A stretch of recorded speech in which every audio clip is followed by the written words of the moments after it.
Hey guys, it's Jeff. This is a quick video on these 3D domed lettering that I got off Amazon. I'll have a link for these below in the description, point you exactly to the ones that I got.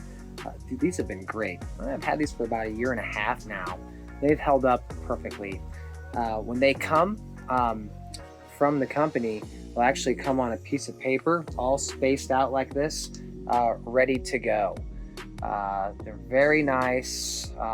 They look super cool. They look like, they almost kind of have like an emblem-y, I don't know if that's a word, an emblem style of look to it. Super strong. I've gone over these with the buffer before. Doesn't phase them, and just look really great. So give a quick shout out to these guys for just making a good product. Like I said, bought these about 1.5 years ago. They're holding up well.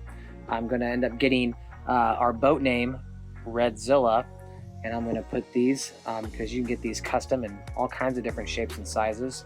I'm gonna use these for my lettering on the back for my boat name. So that's it. So shout out and highly recommend. Thanks guys. Bye.